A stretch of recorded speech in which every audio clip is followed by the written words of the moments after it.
Zoning Commission to order at exactly 6 p.m. Public comments. If anyone would like to speak to the commission, please fill out the public comment form and hand it to Alicia. If you would like to speak on a public hearing item, an opportunity will be presented during that time. The Board and Commission is not permitted to discuss or take action on any presentations made concerning matters that are not listed on the agenda. Do we have anybody that signed up to speak? We do not, so we'll move on.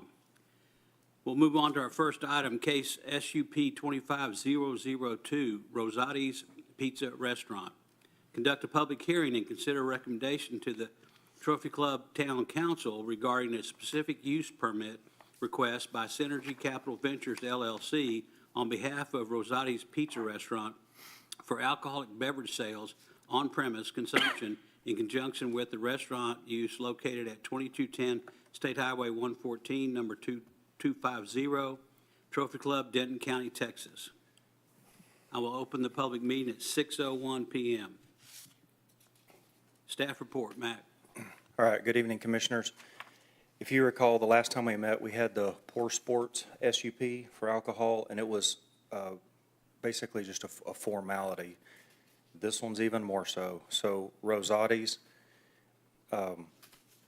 sold from one individual to another.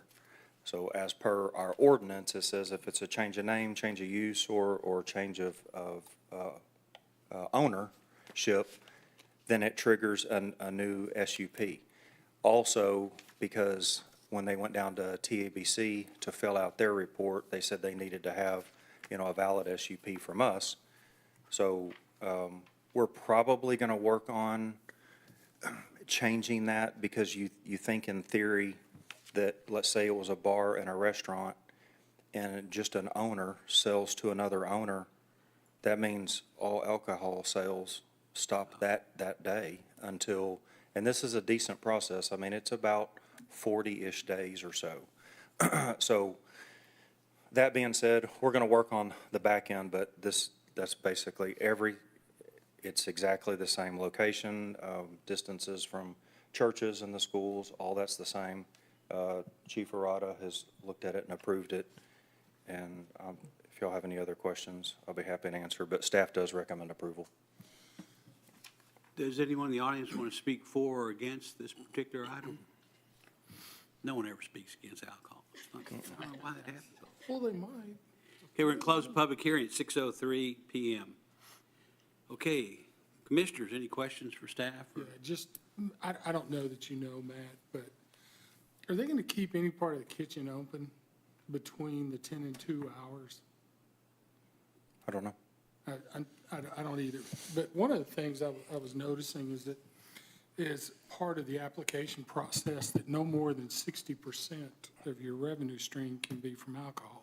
If Correct. it's in a restaurant environment. So I was just curious if they were going to keep the kitchen open for a little bit longer, just in case. So There are rules, TABC rules, on definition of a bar and then definition of a restaurant, whereas you have, I believe it's the Uncle Julio's in Fort Worth, their sales for food versus alcohol is it's way different. it's way different. So, but I don't have an answer for. That was just curiosity. Wasn't anything other than that. Yeah.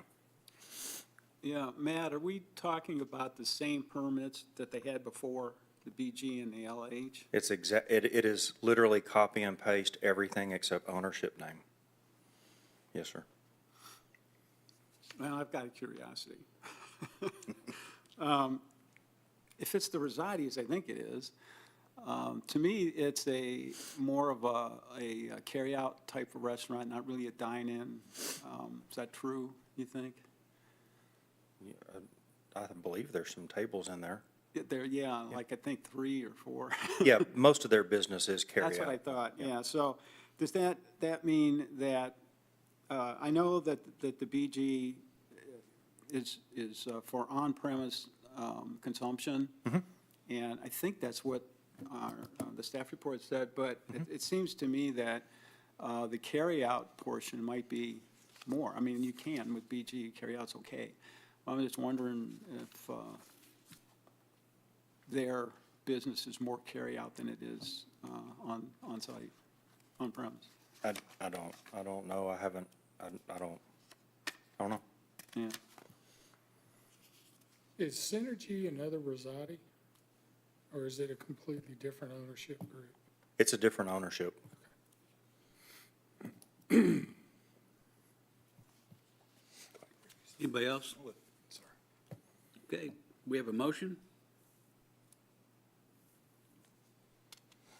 Okay, here we go. Second? Okay, who made the motion? Oh, I thought somebody made a motion. No, No, I just said, okay, here we go. Oh, we were quick on it. I'll make a motion that, we've never not made a motion on one of these. I'll make a motion that the specific use permit is recommended for approval as presented. Okay, second? A second. Second? Any other further discussion, questions? Call the point, all in favor? Opposed? None? Unanimous. Also, I forgot to mention earlier, we have a quorum. We have the full group, so good. All right, let's go on to case TUP 25001, PD 28 construction trailer, riveting. Consider a recommendation to the town council on a request for a temporary use permit to allow a construction trailer on NISD High School Lot Number 2, School Number 2, Lot 1, Block 1, property generally located at 2775 Bobcat Boulevard, Trophy Club, Denton County, Texas. Matt, staff report. All right, good evening again. Section 1402.251 requires contractors to obtain a TUP, temporary permit for a construction trailer and offices. If y'all may recall, almost 4 years ago, when I was first hired, I approved a construction trailer thinking that I could approve them, and found out quickly that I had to do this process. So I had to ask them to remove the trailer from the premise and let me do what I'm supposed to do. The request is for one trailer, a roll-off dumpster, and temporary fencing. The applicant did send actually a great site plan showing where the trailer would be, and the main thing we look for this is is it on their property, so making sure that it's not encroaching on another property or possibly on an easement, but everything looked good on our end. The applicant did request for the trailer to be there and the TUP stay valid all the way through May of 2027. We do recommend approval as presented. And I'm here if you got any questions on this. Does anyone want to speak one way or the other for the construction trailer? They need it. Okay. I just had one quick question. Was it effective immediately that they're wanting access to the site to put the construction trailer in place? Once it goes to council, then they would have the ability to go set it out the next day. Okay. So, We're just making a recommendation to council. yeah. And it's only one trailer, is that right, Matt? Yes. So where are they pulling the temporary power from? I don't know. Any other comments, questions for staff? Okay, we have a motion. I move to approve the temporary trailer as outlined in the staff report. Second. Got a second? Any additional questions, comments? Call the point, all in favor? Okay, it's done, unanimous. Okay. We're moving on to item number 3 on the agenda, which is PD AMD 25001, BNS Byron Nelson High School PD 28 amendment. Conduct a public hearing and consider recommendation to the Trophy Club Town Council regarding a request to amend ordinance number 2018-26 P&Z Plan Development District Number 28 in order to provide a site plan package including development regulations to accommodate and the proposed building additions at Byron Nelson High School, located at 2775 Bobcat Boulevard within the Northwest Independent School District boundaries, on a property containing approximately 93 acres of land and generally located northeast of the intersection of Bobcat Boulevard and Marshall Creek Road within Trophy Club town limits, Trophy Club Denton, Texas. Trophy Club Denton County, Texas. I'm going to open the public hearing at 6:10 PM. Staff report, Matt. All right, good evening again. I'm going to do this a little differently than I've done in the past, so I'm going to do kind of a half presentation. Then I'm going to ask the Northwest team to come up. We've got some slides for them. When they finish up, then I'll close out, I'll come back up, close the presentation, and then you'll be able to close the public hearing, and then we'll go from there. This is similar to the Hutchins barbecue amendment to the PD. So you've got a PD, and they're wanting, part of that PD is to present a site plan. That site plan has to be approved in the process of having this plan development. Back in 2007, the original site plan was presented with the PD and it was approved. They've done a handful of these through the years. The most recent one was the field house. And so they had amending the PD and that site plan for that. Was the field house or the extension on the building? Well, I'm just saying the most recent one, 2018, was the field house. So, but they've done a handful of these over the years. So in the PD, in the verbiage where it's written in section B5, it states that if it's more than substantial changes to the site plan, it requires it coming to y'all and council. Same with development standards.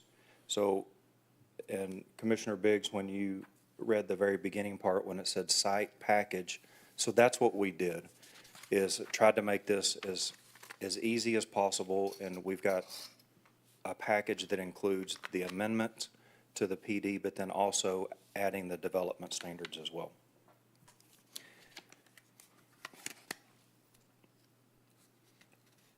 On the slide here, we listed off the amendments that include, and we've got cafeteria, we've got the ag shop, arena expansion, which is the athletics, where they've got volleyball, basketball courts, the stadium expansion, of course, the theater and auditorium, baseball, softball, lighting for the fields, landscaping and parking.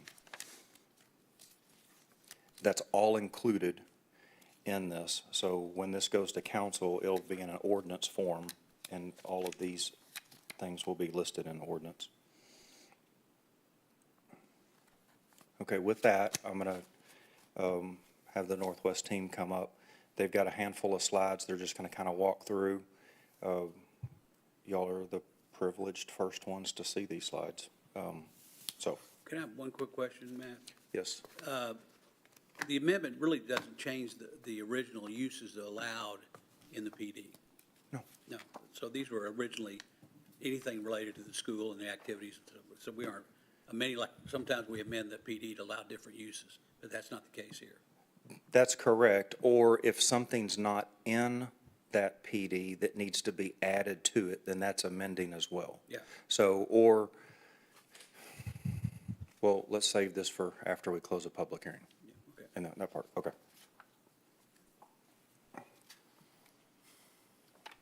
Please state your name and address. Name is Dan Holt. I'm at 9027 Longmont Drive in Dallas. I'm also with Glenn Partners, the architect, and I've got a team behind me, the civil engineer, and Casey with Northwest ISD, and another one of my colleagues, Stuart. So if I may call on them if I can't answer all your questions. But yes, we're doing some big stuff at Byron Nelson. Obviously, the biggest one is the football stadium. We'll get that. Probably the biggest thing we'll cover today, but also doing some minor alterations and additions to the high school as well. So here's the site plan as it currently stands today. You can see where the existing football field is, and that is where it will remain. We're going to build this. stadium around it. But we're not anticipating an increase in capacity for the school, just kind of bringing up the standards from the other high schools in the district. Here's a good summary of kind of what Matt was saying earlier. The arena expansion to the basketball, adding about 1,400 seats to the arena, kind of completing the horseshoe in there. The theater expansion, we're going to add a second-story balcony to it. We're going to increase the capacity by about 400. The new stadium will be 7,500 capacity, 4,500 seats on the visitor side, and then 3,000 on the home side, and then 3,000 on the visitor Yeah, side. don't short the home team. That's all. Yeah. Yes. The baseball stadium, doing a kind of a one-for-one lighting replacement, going to bring the lighting a little bit more modern, and increasing the capacity of the bleachers up to 999, similar to the softball field as well. We're also expanding the cafeteria a little bit, just to provide a little bit more breathing room for them as well. And last, we're doing the ag shop expansion, giving some more welding stations and some more storage to kind of help that the CTE programs. Okay, the proposed site, we're going to adding, I don't know where you want me to start, but you can see we've got a new footprint for the football stadium, and then we'll have some additional parking we're going to be adding, kind of filling in each spots. I think I don't know if we have a parking count somewhere, but you know, off the top of your head, how many parking spots? We've got It's in the packet. Got a slide for Yeah, that it's in later. the Okay, packet. I'll keep going. Nearly 1,900. We've got some better aerial images that help show this a little bit more, but here's kind of the new lobby for the arena. We're kind of building out a little bit closer to the fire lane. That's kind of what the proposed interior looks like on the kind of the back portion of that. That's kind of that horseshoe that we're going to fill in.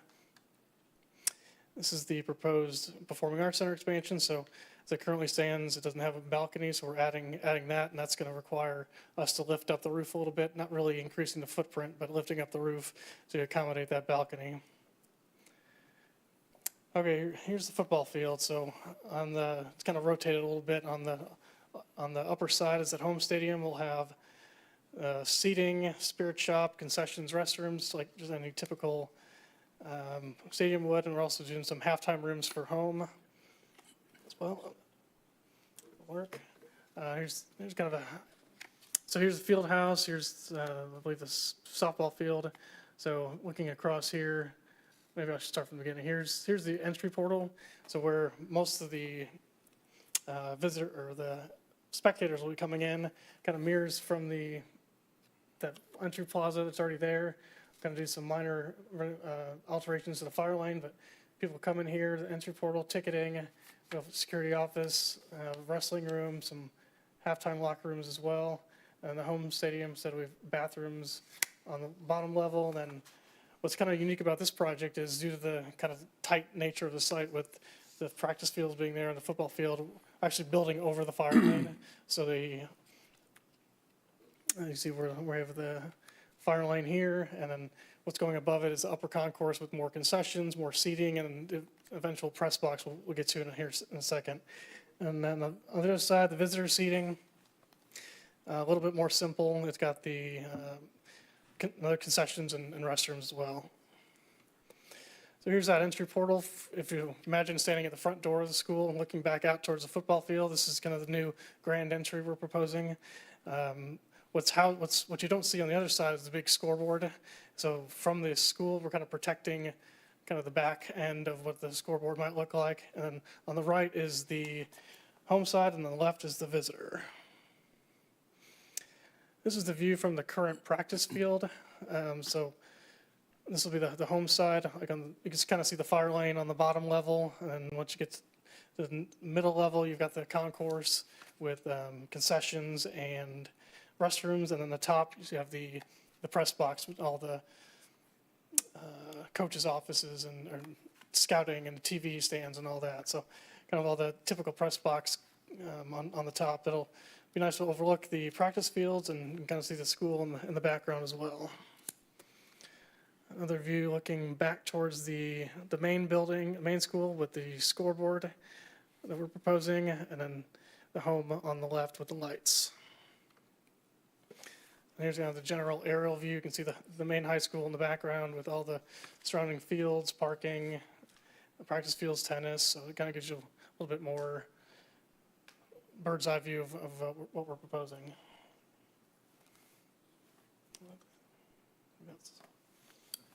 Do you mind going back one slide, please? Just you'd mentioned the press box. Is it actually tucked under the roof line then? It doesn't sit on top? Is that It's correct? tucked under. Okay, thank you. This better kind of shows where that, kind of the blue squares, Thank you. with all the press box, there's your TV film deck, and all the various scouting rooms and all that on top.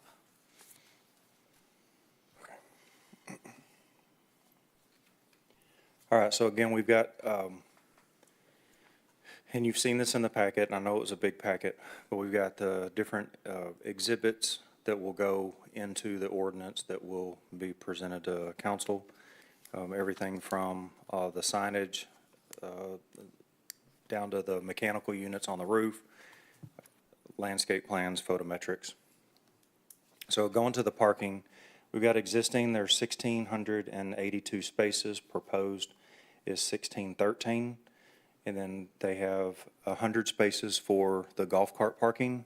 I don't know if did y'all see that part on the slide? Okay. Yeah.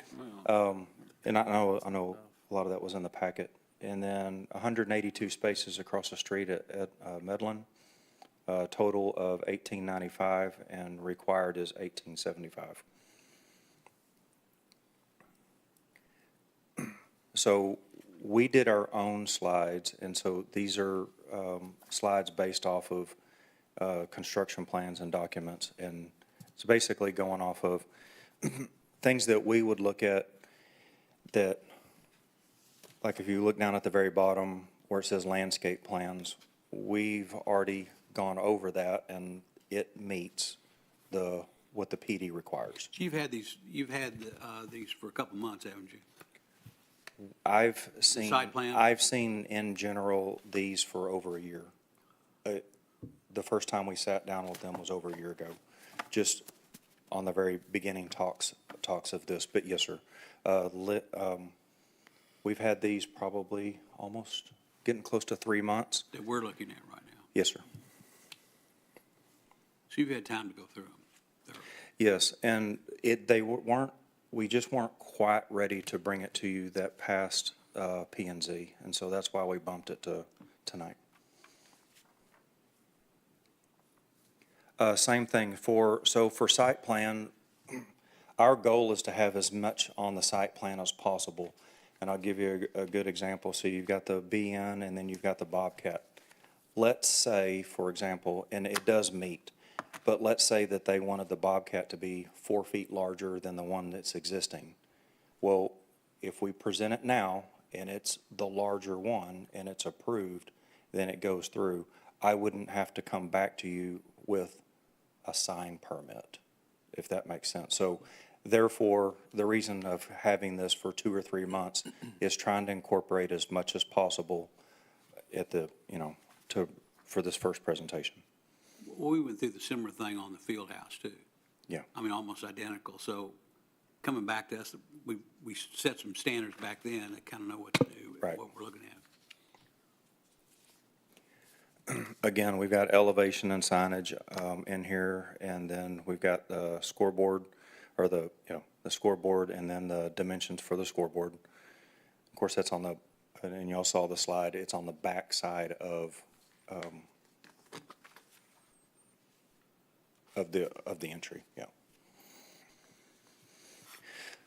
Okay, notices were published, distributed as required by our zoning ordinance and Texas Local Government Code.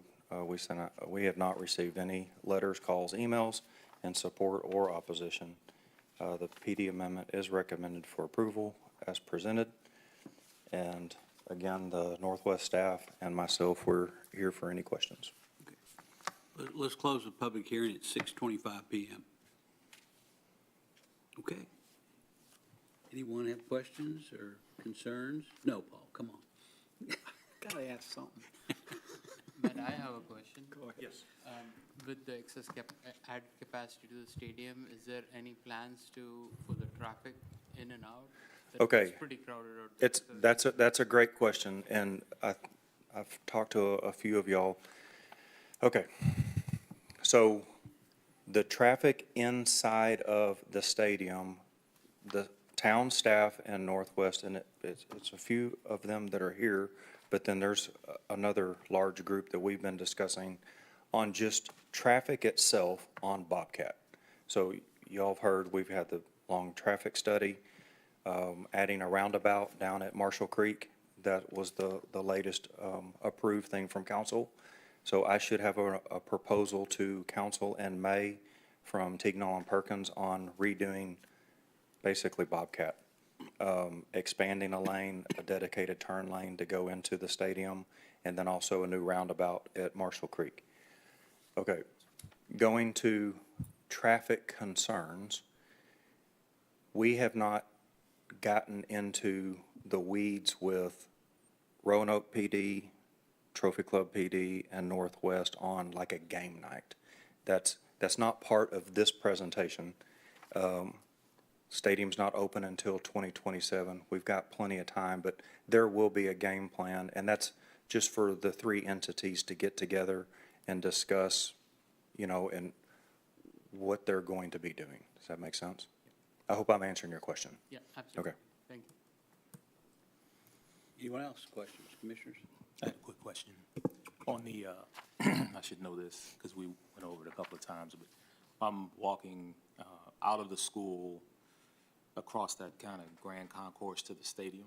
Where's the scoreboard at? Is it on the opposite end of that end zone, or is it am I seeing the back of it when I'm walking toward, let's see here. Okay, so Okay. this is that you're walking out of the school. Yep. And you're walking toward the stadium. So it will be facing south, it will be facing Bobcat. It's on the other side of where you see Bobcat Stadium. Got it. It's on the other side. the other It is Okay, got it. here. Where's right there. There it is. All right. So, and then the school is, you go through underneath, and then that's the school. So on Bobcat Boulevard, you could presumably see the back of the stadium. Let's see. I mean the back of the scoreboard. No. You can see the front of the school. You see the front. All right, that's what I needed to know. Okay.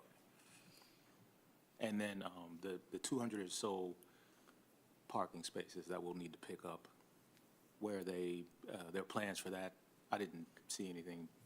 I perused through them pretty quick. I saw 1,600 or so, but we need 1,800. I think they're coming from Medlin.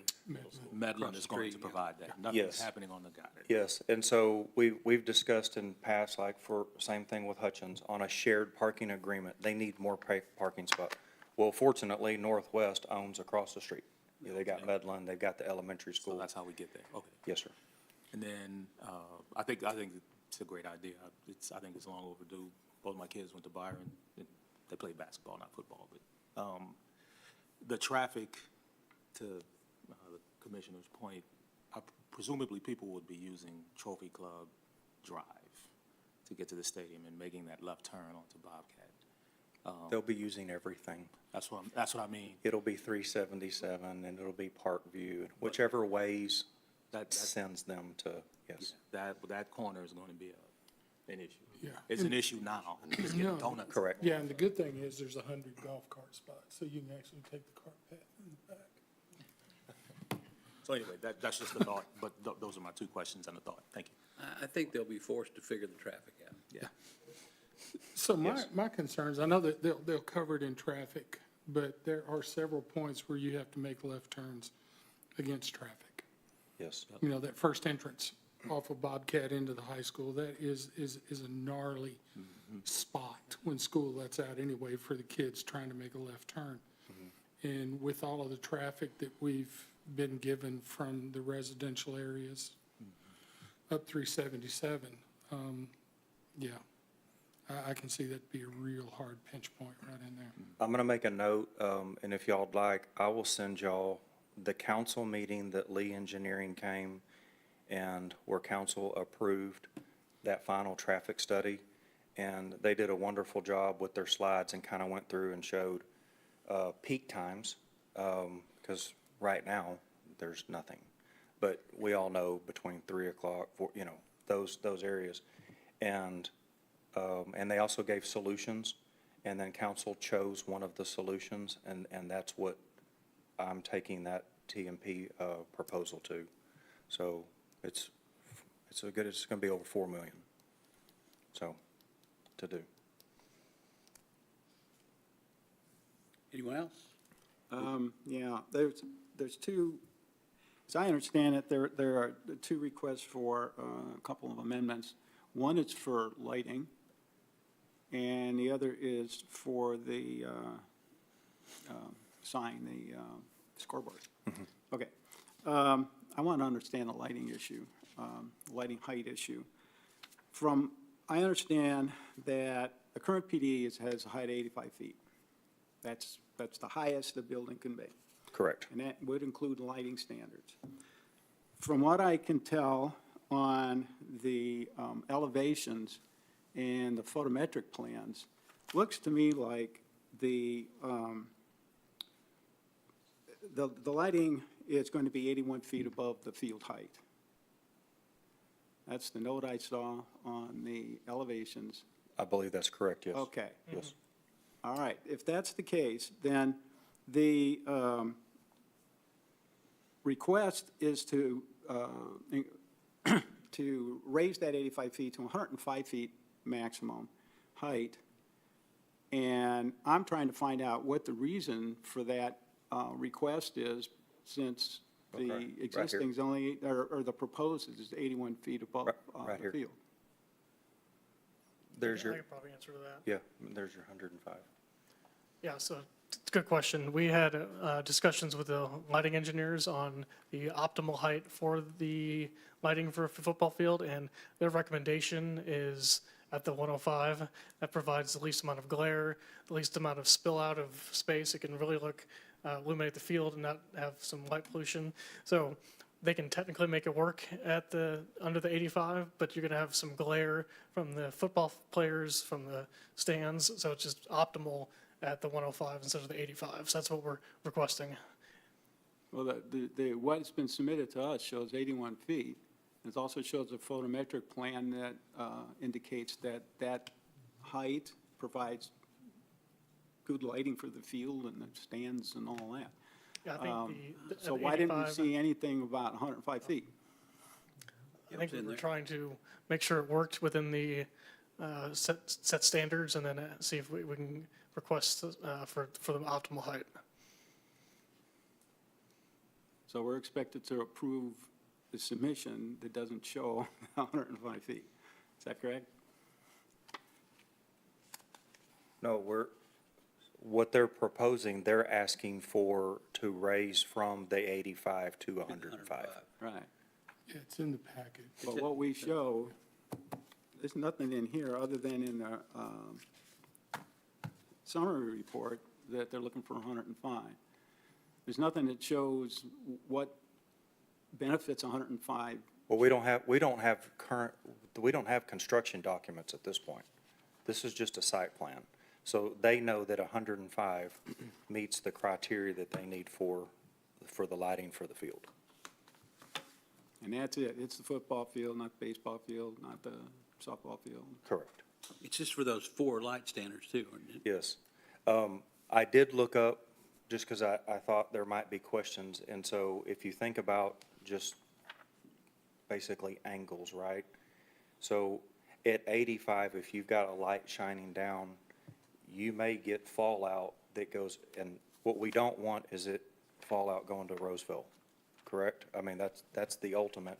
So if we have fallout going to the east, there's no one there. But to the west, we've got residential. So you can raise that up and point it down more, and that reduces the glare. And so that's their ask. As he said, they can do 85. 85 is not optimal for our residents. So that's the request, is to go up to 105. So, Yeah, and just a practical application is the kids that wear the shields, you want the lights up. because if you look up wearing a shield and you catch that glare, you see nothing. So, Wide receivers And- got to catch the ball. yeah, exactly. You're turning and looking, and you're getting an And, eyeball and, full of and yes, lights. each of these site plans are different, so Eaton's probably gonna be different, and another stadium in Arlington may be different, but for this particular site, when they did the study and the engineers studied the lighting, they said their optimal was 105, and we could max it at 105. It may be 102 or 101, but they said we could max it at 105 and be safe there. Because we asked, why not just say 110? And they said, we're content that it satisfies at 105. So, Yeah. I'm just guessing too, at that height, it also reduces a lot of shadows in the stadium. yes, you want basically direct Yes. sunlight coming Yes. straight down, yes. I had a couple questions about, unless we're done, are we done with the lighting topic? Oh, absolutely, yeah. Anybody else on that? Okay. I was actually, I was curious about the golf cart parking. Where is that going to be located? And how did y'all arrive at the 100 spaces? It's a good round number?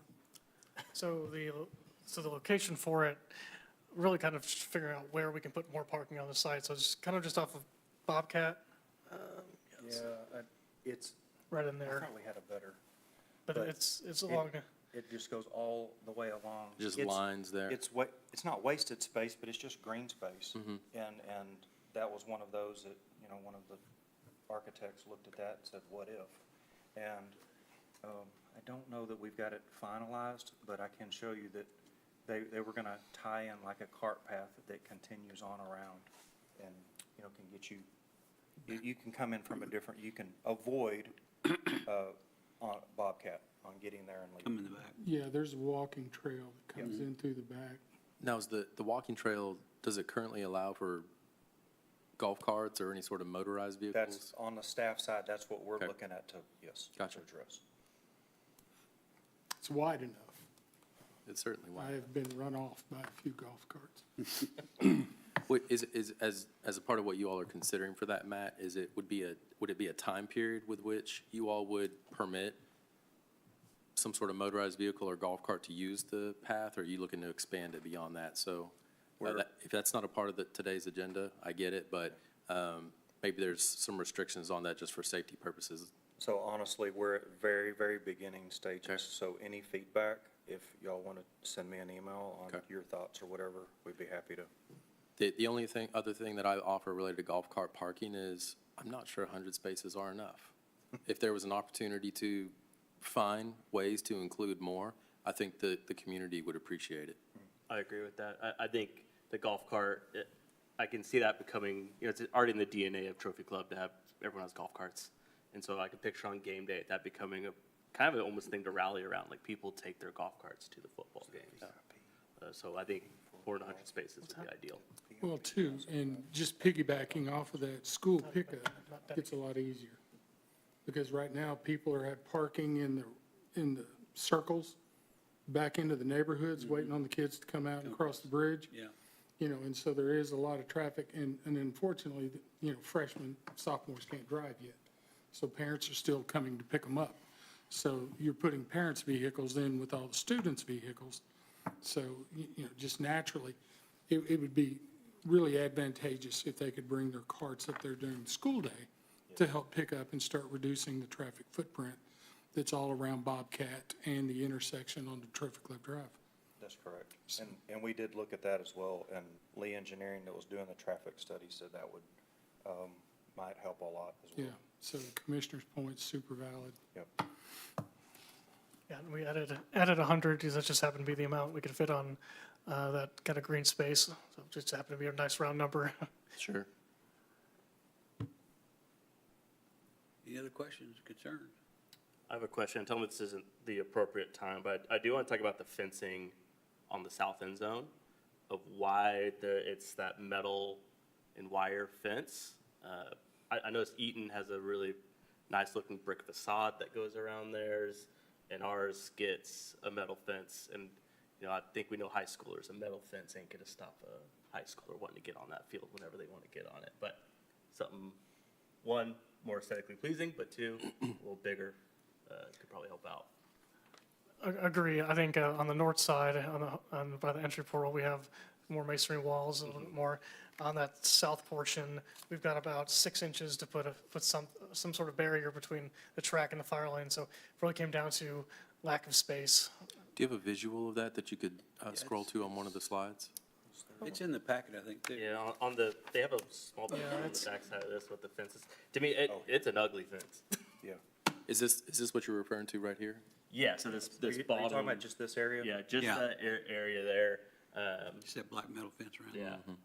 So does the fence have a gate in it for an emergency vehicle to come in from that part of the end this- zone? Yes, so this area will be where the ambulance parks for the game, and that'll have I believe it's a sliding gate for that access directly onto the track and the field. But no, the amount of space without moving additional buildings, bleachers, and the fire lane, we kind of ran out of space. And so 6 inches was that's how tight it was? I mean, that was the clearance there, along the whole thing? or- Pretty close. I don't know what the exact, but it's right up against the fire lane. Okay. Is there any opportunity for wrought iron? This fence looks like a prison fence. It's like a prison fence. I think the wrought iron doesn't do well with curves, unfortunately, so it's following the path of the track, so that's where Okay. kind of that, I just think, on the north side, there's this really beautiful facade, grand entrance. Both sides are great, but then the side that everyone's gonna come in and see, metal fencing. So Casey Helmick, Northwest ISD, Director of Planning. That's our standard Northwest ISD fence. That's the same one that's at Northwest Stadium, over in the main stadium. That's also the fence that's going to be in the design for Eaton High School. Okay, so what's that facade that's in the plans on Eaton? They're at a different level. So they have the home side's at a higher level so they have a little bit of brick to lessen the slope there. But their same fence is being put in at Eaton. Okay, is there, Eaton aside, is there any opportunity to change from the standard fence? We've looked at all and trying to make sure everything's equitable across all three campuses and then high school floor as well. So we try to stick to standards and make sure they fit with the design. I don't think this rendering is showing you what that fence really looks like. It's the same fence is at it Northwest ISD This Stadium. picture here? I don't have that picture, so I just have Yeah, this I think rendering. that's the one I'd say looking at. So it's the same fence at Northwest ISD Stadium right now. Yeah, So my just 2 cents, I just think it takes away from beautiful stadium, what are people gonna see? This fence. All right, Sean, I want to pivot real quick. So a lot of y'all know that my daughter ran track and all through high school and then went to college running. That's where I stood. Yep.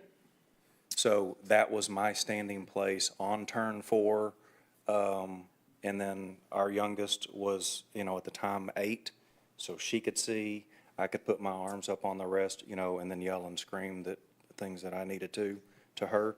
And so to me, that's very normal on many tracks that we've run all across the Metroplex. So you mentioned it, and I didn't even notice it because that just to me, and I'm not defending it, and I'm not saying right or wrong. I'm just saying that's very normal on that side is that's for viewing through. Yeah, and so my thought was similar, Matt. If I'm running, I do not want a wall next to me while I'm running. I don't want that at all. I want the same conditions as everybody else. I also want a breeze if I'm running in that outside lane coming across. But you're right, when we go up there, there's so many little kids and everything else that hang out on that fence. That's where they look, that's where they see. If you've got ball players, baseball, softball, that are between games, want to look, it's a great place for them to see. Coming out of the field house, some of the trainers, it's a great place for them to look. I agree, the fence isn't the prettiest, but it's probably the most functional element that you put there. It's gonna be an 8 to 10 foot fence? I believe it's 8.